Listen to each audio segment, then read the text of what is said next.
So those are just some of the things that we offer today. And that's pretty much it. Just want to welcome everybody to take advantage of that. We have a link on the City of Rochester website. If you look up fire department, it's community request forms, and any organization can request a presentation. If we have availability, we'll get back to you on email, and then we'll verify the date. Any questions for Sierra, Lieutenant Sierra? Is there a cost? No, Okay. there's no cost to the community. These are free, preventative education services. So the only thing is, it will be based on our availability. We have a community risk reduction staff, which is myself and 2 other people. And if we're available, we do get a lot of requests for community fairs and stuff, so we're everywhere throughout the city. But if we're available, we'll come through that, and if not, we'll also send line companies out for like more of the fire safety stuff. Is there an expected minimum of participation? No, what we ask is, usually it'll be like church organizations, community groups. There's no minimum. Like last week, we did a fire prevention for young kids, because they had, it was actually like a housing unit, but we have 4 kids there. Any outreach that we can do, in their case, they had a kid that was starting fires just for fun, so that was, we kind of spun it around, made it fun for them. We had cupcakes and everything, showed them the fire truck, but there's no minimum. We just ask that it's an organization of some sort, because we can't do like, we even gotten a request for fire trucks at birthday parties. We can't do that. So. Any other questions? Part of that training, like assessing what someone needs. I have a girlfriend that coming at it from a different angle. She works with an elderly population and is actually kind of on a research team and spearheading, like training families when not to use CPR, because so much of her population is grandma's 90 years old and we're gonna shock her and she's gonna be burned, she's gonna have a broken breastplate, she's gonna have 2 more weeks. Like, why are we putting grandma through that kind of thing? So I just am surprised to hear we're trying to expand it when I know she's trying to actually minimize it with her population. So DNR Resuscitate, education on that is a part of it. We mentioned it briefly, but again, I guess the greater good is, more often than not, if you're going down the street and you see somebody down, you're not going to be concerned about their DNR. You're going to be, if they have a chance for life, that's what you want to work on. And then when responders come in, then they can assess the full situation, right? And then the other thing we touch on is, not every situation requires CPR. Somebody may be down because they're overdosing, but it doesn't mean that they need CPR, so we can touch on that. So speaking of the overdosing, do you touch on the Narcan during this We do. training, or is that separate training? Yes, so we do hands-on CPR, we do Narcan training, and then a brief overview of NAD, because most organizations have those mounted, but nobody knows how to use it. All right, you don't want, your first time using it, you don't want that to be during an emergency, so we do a quick overview of that. Of all of that? Yes, at the same time? it takes about an hour, 45 minutes to an hour. Any other questions? Thank you.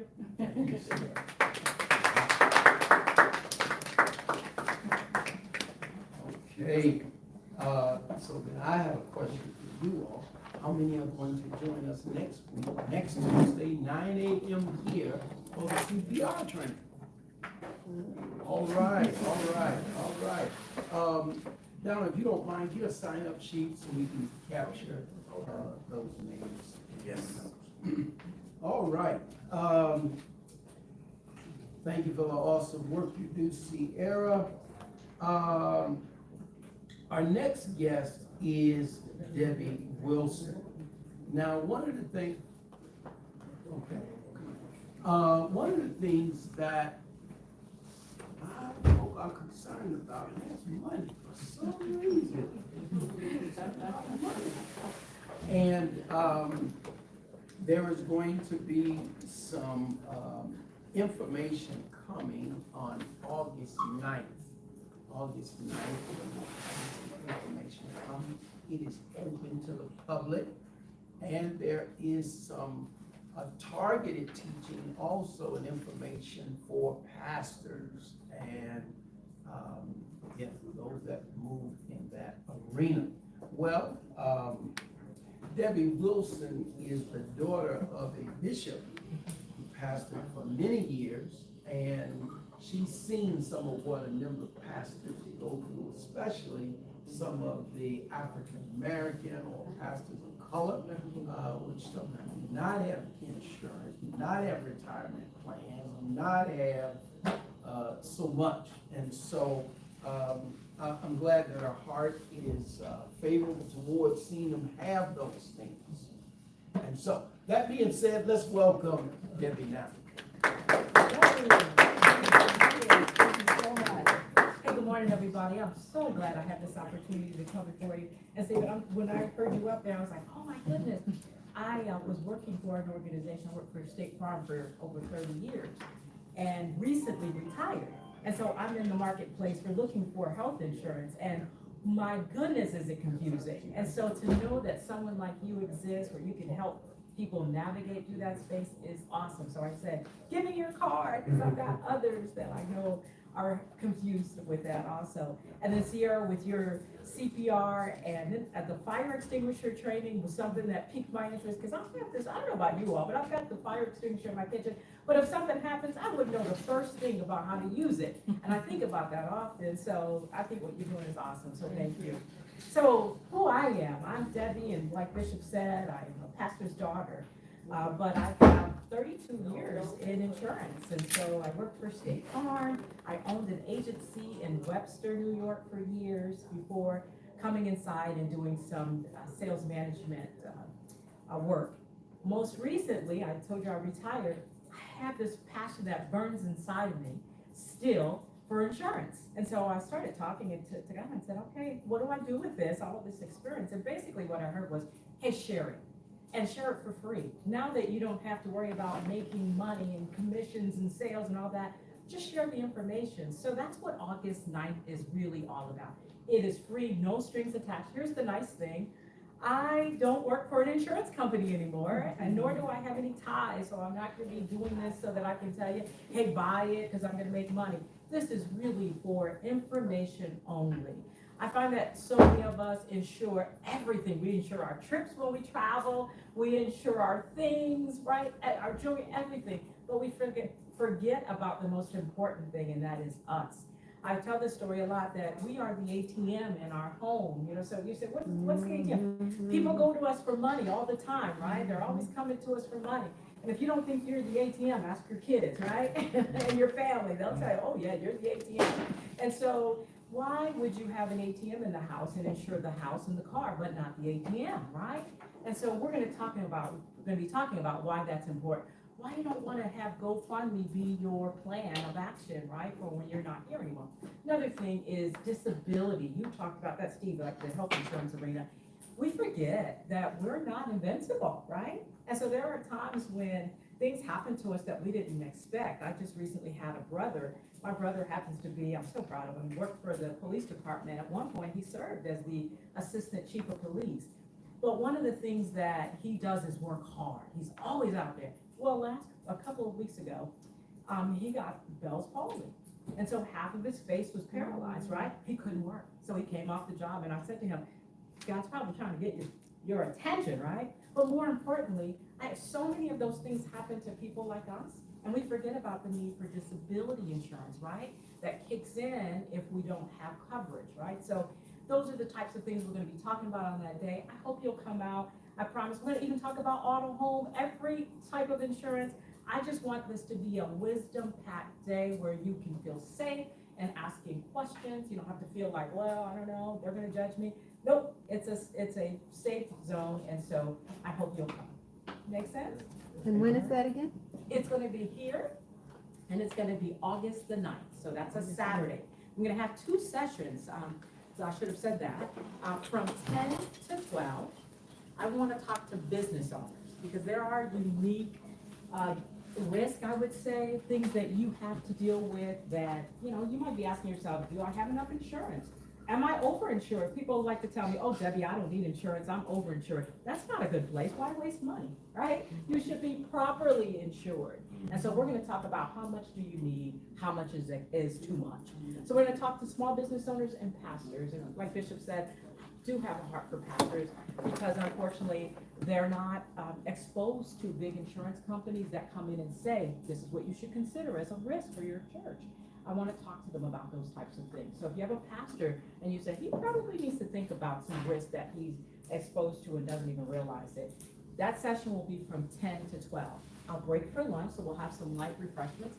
And then from 1 to 3, general public. That's everybody, any and everybody. And I mean that, no one exempt. And I'm gonna talk about wills. We're gonna talk about how to keep your business to yourself and stay out of probate court. How to set up a trust so that your business is not, I don't know if people realize that when you pass, your business is out there. I can look up how your money was distributed. And so why have all that be to the public when you can set up a trust that hides all that information? And so, and how to use life insurance for day-to-day things instead of just for life. So all those types of things, any and everything you can imagine, we're gonna talk about. I'm bringing in, the last point, and I promise I'm leaving. I'm bringing in an expert, Dr. Copeland has a doctor's degree in finance, so I won't be doing this by myself. So he's gonna talk about the investment side. So if you're kind of thinking, what's going on with the investment market and what should I be thinking about dabbling into? Free. You're gonna get that kind of information. Make sense? I hope to see you there. Any additional questions for our guest? Is there a flyer? Is there a flyer? I do have a flyer, but. Sure. You're gonna go on the table. I'll put it on the table, okay? Also, I will ask you to share it with others. The old adage is you don't know what you don't know. That's right. And sometimes you get further down the road in a situation and say, if I only knew then what I know now. Well, I'm of the frame of mind, I like to be in the position of, I'm glad I knew rather than I wish I knew.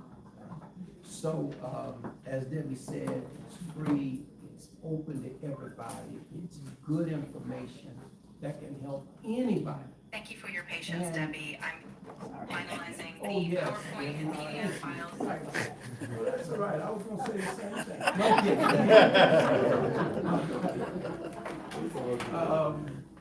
But let's help one another. And most of us could probably use some information we don't have to help us moving forward, right? Okay, I was just looking to see if I can get some agreement here. If this was church, it'd be like, amen, but that's all right. Okay. So my first guest is here too. Someone say that's the last and all that. I'll be one time. Okay. My first guest is also money-minded. Money-minded, not just in the sense of can I have some, or can I get some, but can I leave some? That's legacy. Legacy Makers is an organization she founded, and she's diligently engaged in it, and not just with folk that are the group in here that's over 15. Right, she's also working with the group under 15, which I believe is so important. How many in here today, if you had the financial knowledge and understanding that you have now, you had that at 12, how many think you'd be in a better place? Okay. So you all just endorsed my heart sentiment that we have to help our children. She's actively engaged in it. She's gonna come and tell us some things about it now. This is Minister Pauline, someone call her trainer, Pauline McClary. Come on, let's welcome her as she comes.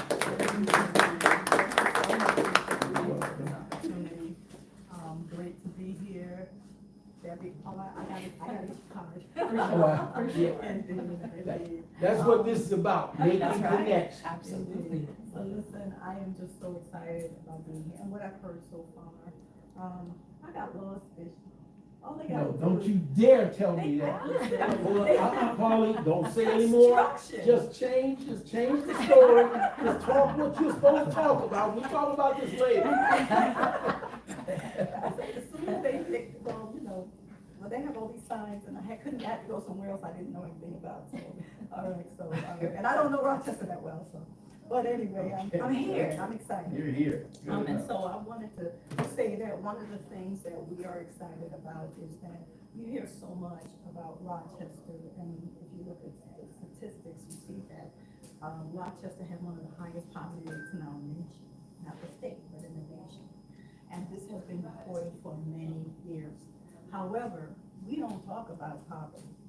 We talk about building generational wealth. And so one of the things that we were able to do with Legacy Neighbors, we started with our adults, and we've been around for 6 years now. And we started working with our adults, but we knew in order for us to build generational wealth and break that cycle, we knew we had to start working with our youth as well. So for the last 3 summers, we've been working with our youth. This year is year 4. And we have a big problem, but it's a really good problem. We have more youth than we can afford to even take care of. So parents keep calling and want to know, can we get our kid in this program? And so this program actually for our youth is that our youth come in, they are learning about financial empowerment, they're learning about how to manage their finances, they're getting practical hands-on experience, they're working exercises, they're working in groups, they're doing research, they're learning everything about finances, insurance, about real estate. They're learning about all of the different things that budgeting, you name it, that they're learning about at this early age. These are high school people. And so with our high school students, what we're finding is that they're hungry. They're hungry for this. And our training program has, they get a bank account for one. We partner with financial institutions, and they get a bank account, and they receive a weekly stipend as well. So they learn how to manage their accounts, and they all know there's no such thing as a payday loan. There's no such thing as those accounts where you can just go ahead and cash your check, cash in places. We're teaching them how to manage well and how to use financial institutions and how to make sure that they're managing what God is putting in their hands. So one of the things that we realized is that as we were doing this, we didn't know what kind of impact it would really have until our parents started coming back to us and saying, my kids are asking me, do I have a household budget? Do I have a WIP? They want to know if we have insurance. And they also want to know if they're named in the insurance. So they're not sitting down, they ain't sleeping on this, right? And so some of the kids that we had in our program, some of them are graduates. So this was their last senior year in high school. And as they were leaving and going to college, they said the first thing we're going to do as soon as we finish college and start our first job, we're going to get our 401k, we're going to invest in real retirement. Now, which teenagers think about retirement at this age? But when they're starting to get it at this age, that's a really great thing. The other thing we do is that, I apologize. The other thing that we do is that we also have our kids do research on the career paths that they're interested in, because we know that it's not enough just to go to college and get out and try to find a job.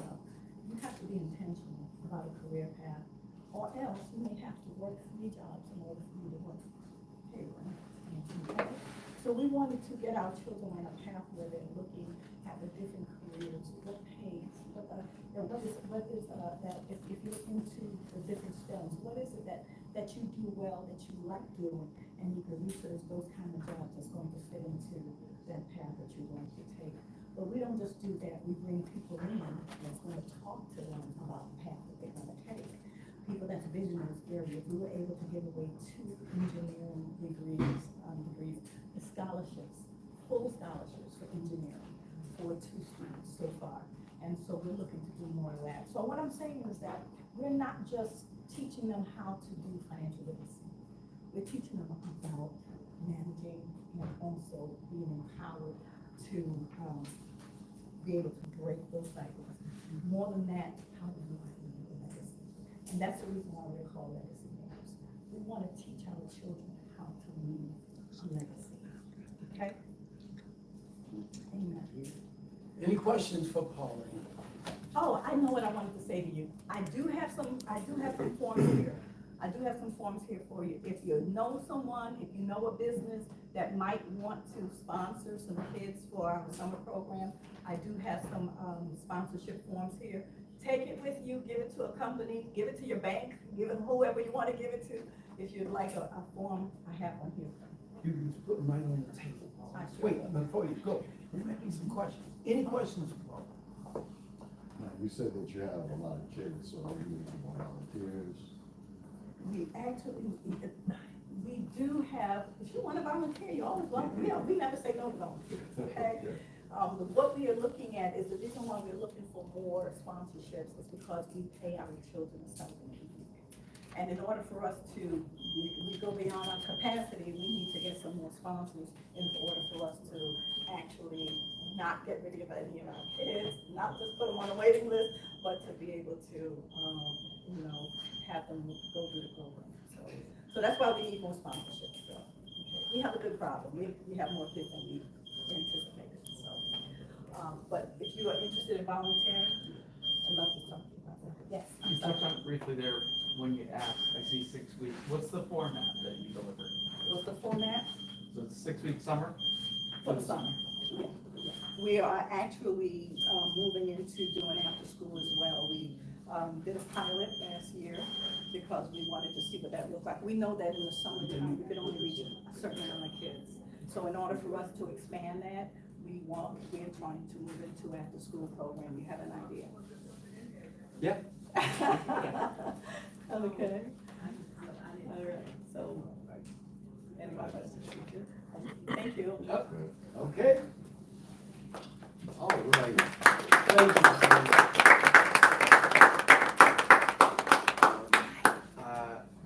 I'm a strong supporter of legacy makers. And anyone else that sees this as important and want to be a part of it, you can. And she says she's looking for sponsors. You want me to use my outside voice? She's recording. I mean, she wants me to use my outside voice. Okay. So I sponsored a few weeks for one kid, so you don't have to sponsor for the whole program, which is $600. But any part you give can help a child be sponsored for this, to me, necessary program. It's amazing how much fluff and fat and filler is put in education and how much essential stuff is not there. And one thing that everybody will deal with is money. And that's one of the things that's not taught in school is really how to deal with money, how to grow money, how to save money, how to build money, how to protect your money. Those things generally are not taught. And a lot of folks end up hurting because these are things they don't know. So, again, Pauline, thank you so much for what you do. All right. Another one of our persons, he's also a board member for Celebration of Life Community, which is the organization this is done under. We're at the church, and I'm the pastor here at the church, but I've also started a separate not-for-profit called Celebration of Life Community. It's a 501c3. That banner there shows some of our programs. We have a Help Me Read program, Tyshawn Lamar Caldwell Scholarship Program. In fact, this year we just gave our 40th scholarship out. We gave 4 $1,000 scholarships to 6th graders in 4 areas.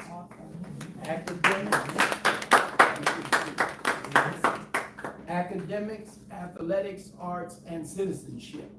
And we have our personal development tracks, which is a program that help folk who are trying to do something constructive and productive with life, for somebody that's getting their GED, or someone else is starting a business, or a host of things. And we just come alongside of them, maybe help with the networking, different ways we assist them. Then the community connection meetings, which are these meetings where these happen every month, the second Tuesday, always at 9 o'clock, and I endeavor to start on time. Full disclosure, I was 2 minutes late today.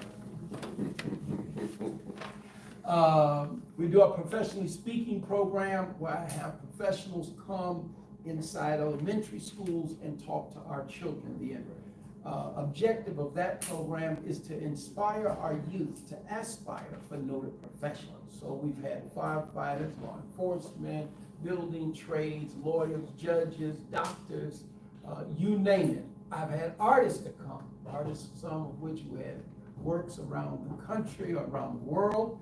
And one of them actually mentored one of my granddaughters who assisted in painting the murals on the side of the Arnett Street Library. So many of our kids are artistically inclined. And then we have our totally involved rental services. So this organization is designed to enrich our community through service. And as you've heard in here and as you witnessed, we are endeavoring to do just that through service. Not only our service, but service that's in the community we want to enrich. Okay, that being said, Septimus Scott, as I stated, he is one of the board members here at Celebration of Life Community, and he is also the director of the Center for Disability Rights. Program manager. I'm giving you a promotion, man. Thank you, I appreciate it. Take it. Maybe a little prophetic, you know what I'm saying? Maybe a little prophetic. Indeed. But anyway, can we give him a hand as Septimus comes down? Program manager, properly put. Thank you so much. I appreciate it. Good morning, everyone. My name is Septimus Scott. Happy to see a lot of the financially related individuals here today. Like Bishop mentioned, I'm part of the Celebration of Life Community, Inc., and I am the finance chair here. I'm also on the financial committee for the Urban League of Rochester. My initial studies and work was within finance and banking. I was a financial planner and also worked as a private client banker for J.P. Morgan Chase and Five Eyes for a while. But I shifted into working within the nonprofit field because for me, there was just this thing about money. And no offense to my finance people, but there's just this thing like she mentioned about sales and getting those numbers. I did it well, you know, but it didn't feel like it was for me. It wasn't soul work, you know. So I switched over to working in the nonprofit field and serving people who were marginalized in our communities and learning about the need of our community. And that's what led me to going back to school and studying psychology and finishing up my master's in psychology and working with my PhD. So right now I'm working as the program manager for the Center for Disability Rights and Center for Independent Living. We focus a lot on working with people with disabilities, the Asian population. They're trying to connect people to resources for the most part. Also creating those resources and talking to you all about the population that we serve and hopes that we can connect folks to us so that we can be able to provide some services for them. So if you know anyone that's aging, anyone with a disability, whether it's cognitive, whether it's physical, people in the community that just need help, regardless of their disability or not, we help everyone. So if you know anyone that's in need for advocacy, anyone that's in need for resources, anyone that could just use a listening ear, or even connection to therapy, reach out to us and let us know how we can help. Any questions? Yes, yep. So I'll have my card and I'll pass it around for you all. So thank you. Thank you. Dr. Warren. Oh, okay, great. Thank you all. Any other questions for Septimus? Any questions, any comments? Okay. All right, thank you all. Appreciate it. I will say, thank you, Septimus. I will say so often, persons miss services that are available to them just because we don't know they're available. Right. So, thank you for the awesome work you do. Also, I hear the interest rates may be coming down this next quarter. Anybody else hear that? Looking at me strange. They've been talking about it for a while, but yeah, I heard they may be coming down. When that happens, and even if it doesn't happen, people are gonna buy homes. And so we do have a realtor in the room, Tracy Smith. And so, Tracy, if you will, share with them briefly, we'll be getting ready to eat in a little while, and I'm checking your faces out, and I really don't like to stand between people and food. I don't, it can be a little. But put me in that position, though. Yeah. Put you in that position. Okay, I'm gonna put Tracy in this position. Come, Tracy, let's welcome her now. Good morning. I'm Tracy Smith. I own Blue Mike's Properties now. I spent 15 years in education, specializing in kids with emotional and behavioral disorders. So, little bit of a shift, but not so much of a shift, honestly, to be honest with you, because when my life came to a point where my own children needed a lot of me and my schedule didn't really work anymore, Bishop actually had a big hand in inspiring me to be an entrepreneur. But I knew for me that had to be something that was that soul heart work kind of thing. So yes, I make my money off of real estate transactions, but really my heart is to help people make great financial choices. And that, Pauline, I think you hit on it a little bit. One of the biggest things we can do to change generational wealth or break generational curses is homeownership. Historically, it has been the sign of wealth.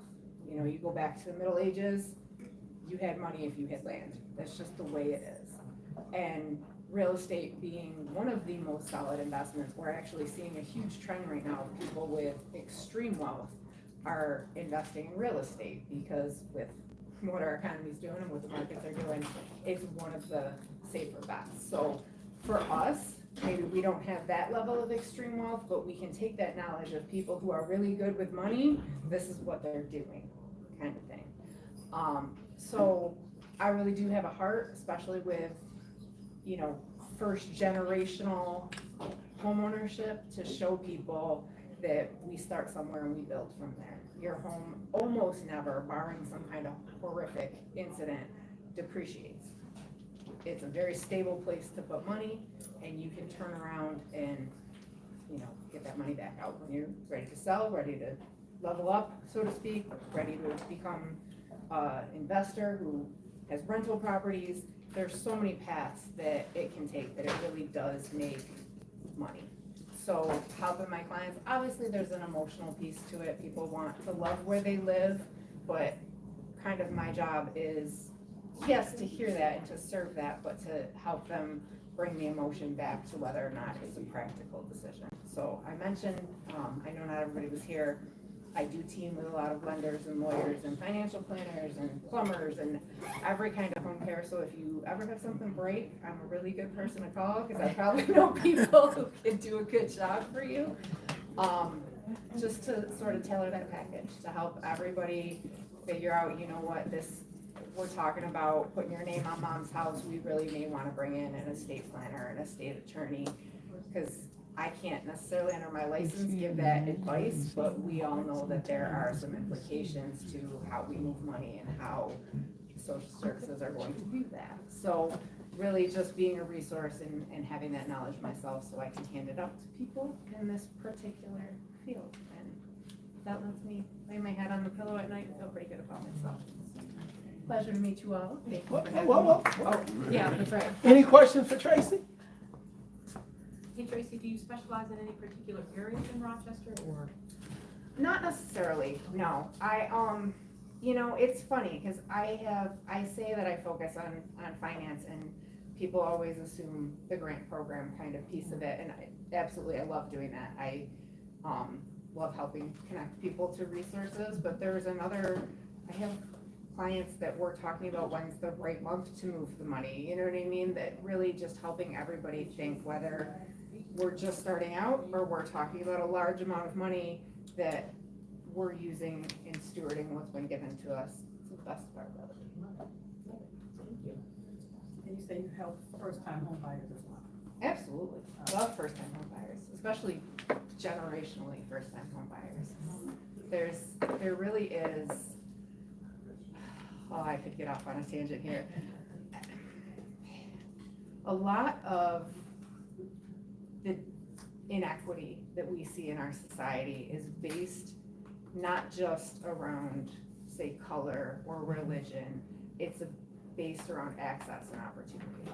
And you created, well, you didn't create, but we as a society kind of created these sort of ruts that people got in. And certain types of people buy homes and certain types of people rent their entire lives.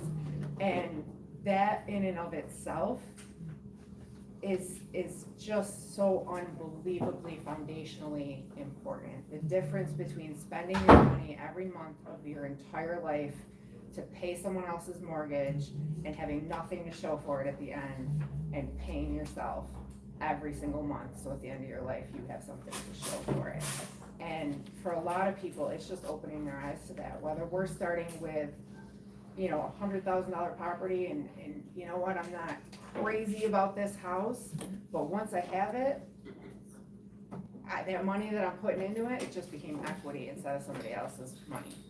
So, you know, and then we can work on that. I team with a lot of programs. Honestly, one of my first go-tos is to always get people to reach out to their employee assistance program, because a lot of jobs will provide some kind of credit counseling, and it's just a real privilege because everyone has a moment in their life, you know, where whether they got it in the first place, whether they got it as teenagers, they come to a point where they are like, this is not working, I'm not where I want to be financially, how do I get there?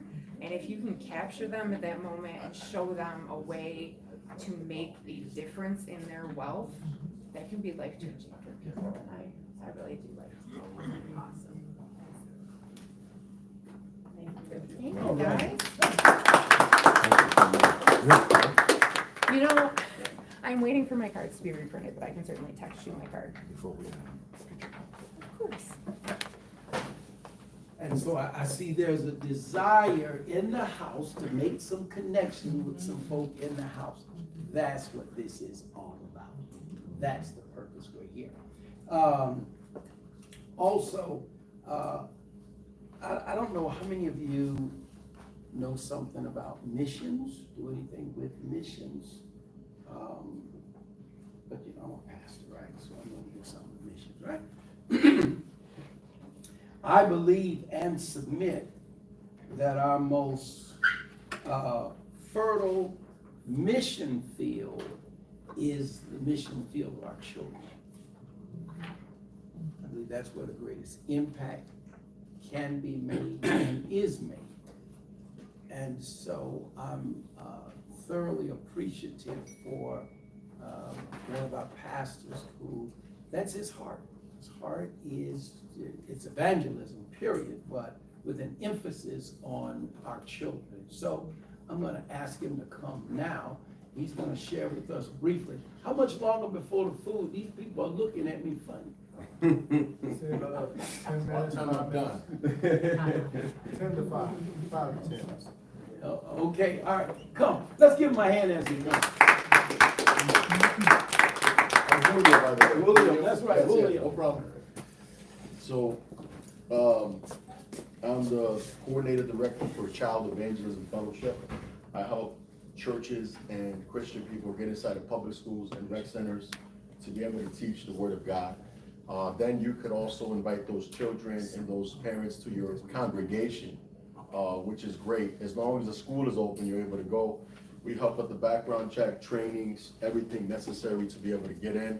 Also too, for those of us that are non-Christian, what this looks like is no one would disagree to say kids shouldn't lie, kids shouldn't steal, kids should honor their parents. These are good principles, right? They're based on the 10 Commandments. And that's what we teach our kids. That's what our society needs. So I grew up in the inner city of Rochester off of J Street. Our stop signs had bullet holes growing up. So I know what it is to see drug dealers, drug users.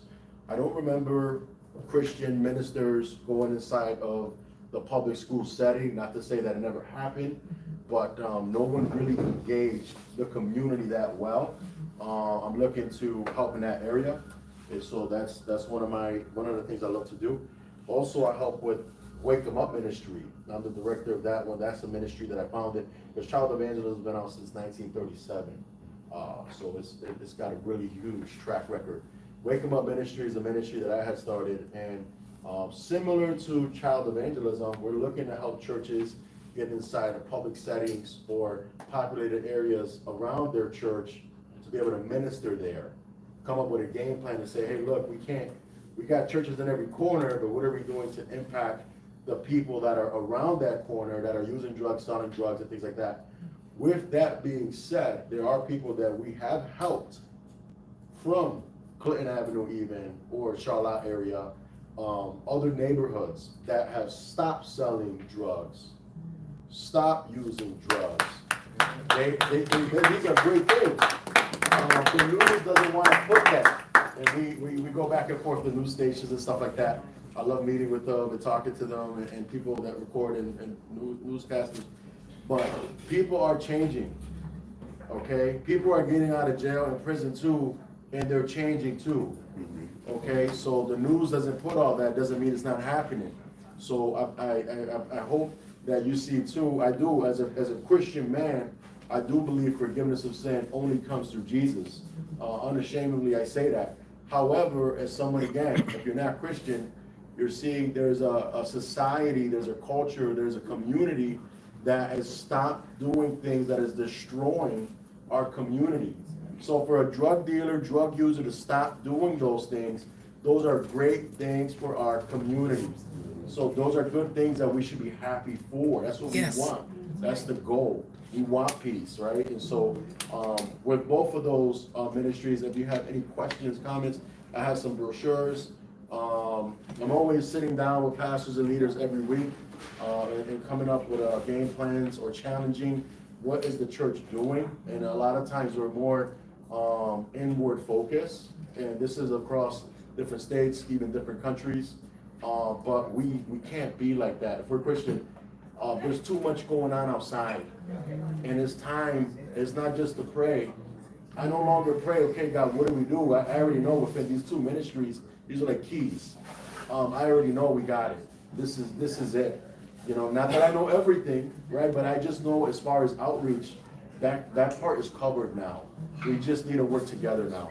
You know, how we're gonna come up together to impact our community, because enough is enough. Enough is enough. So I thank God too, I have seen people, not just myself, I've seen other people grow in outreach and serving. People who used to sell drugs or use drugs, now serving in ministry, that's a beautiful thing. People that were homeless, right, now they're serving too. So these are beautiful things, all right, that's going on. And so, yeah, that's all I gotta say for now. Whoa, before you go, Yeah, any yeah. questions for Julio? All right. Okay. Thank you. Yes, absolutely. I appreciate what you Oh, yeah. do.